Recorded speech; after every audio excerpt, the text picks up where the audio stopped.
everyone, and welcome to the Nomadic Dreamer channel on YouTube. Today I'm going to be talking about a topic that everyone keeps asking me about, and that is solo traveling. So why do I travel alone, and why should you start traveling alone?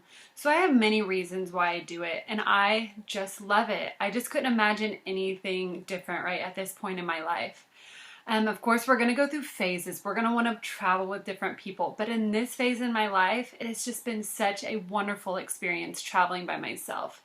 So I have a list here that I have created with all of my reasons why I actually like traveling alone. So maybe you can start planning your solo trip. So, in this experience, when you are traveling alone, you develop a best friend relationship with yourself. And like I said, this is going to change from person to person, but this is my list. Some people actually may create a hate relationship with themselves, but if you're open and honest with yourself, you can just create a best friend relationship with yourself. So although I'm traveling alone, I feel really great with myself, and that makes me just feel comfort everywhere I go. So that's the number one reason. Number two is that you develop this confidence that you never knew you had. You just, whenever you're doing all of this and you're traveling and you were just making these decisions, you're like, wow, like I just did that. Wow, that's amazing. And then you're able to create your own schedule. You don't have to ask anyone. You don't have to say, oh, well, what should we do? When should we go? No, you plan your own schedule and you go. And then it is so much easier to get a ride hitchhiking and also to find a host while on couch surfing. I've been doing this for the last 6 months and I haven't had any problems. So I don't know what that has to do with, if it's just because I'm a girl or if it's because I'm traveling alone, but I think that many people are more willing to host one person. You become an expert in decision making. You don't have anyone to ask, well, what should I do? Or where should we go? Or what direction do we go? No, you have to make the effort and you have to decide these things. So you become very good in decision making. In many cases, locals will spoil you. If you're one person, they take you into their homes and they'll feed you and they love you, and it's just a great experience. But of course, you can have this with two also, or more people. You are the controller of your money. You don't have to go to a restaurant that your friend wants to go to or do anything you don't want to. You can say, you can make any of the decisions that you want. So that is a very important thing, because I know a lot of people spend money because they feel obligated to spend money because their friend is going to a restaurant or whatever.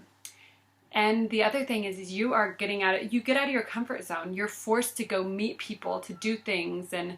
And also you get to form these one-on-one relationships with your hitchhiking drivers or with your couch surfing hosts. And you just get that one-on-one time that you wouldn't really get in a group.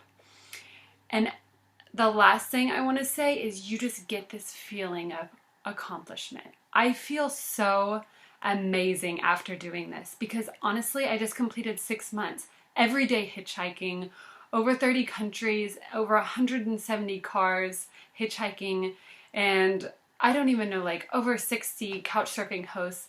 And I just look back on this and I'm like, I just did this all by myself. Like, oh my goodness, and it's just such a feeling of accomplishment. But you guys, solo traveling does not mean, in many cases, that I am literally just so sad walking around the streets alone, doing all these things, visiting all these places by myself. It's actually quite opposite than that. You can meet people on the city tours. You'll have couch surfing hosts, or if you're in a hostel, you are always meeting people. So people are always asking me, Sarah, aren't you lonely? And the truth is, no, because I do have all these people around. But really, it comes down to one thing. If you are good with yourself and you are comfortable and best friends with yourself, loneliness, there's not really much room for loneliness. I don't feel that loneliness that people have in these traveling experiences. So just be open and be positive, and just let your travel experiences just be something just amazing for you. Don't focus on, oh, I'm lonely or anything. No, if you're lonely, go out and meet people. There are so many awesome people out there, and I just met so many of them on this trip. So Anyways, just those are some of my reasons for traveling alone. And don't be afraid to do it. Just take that step.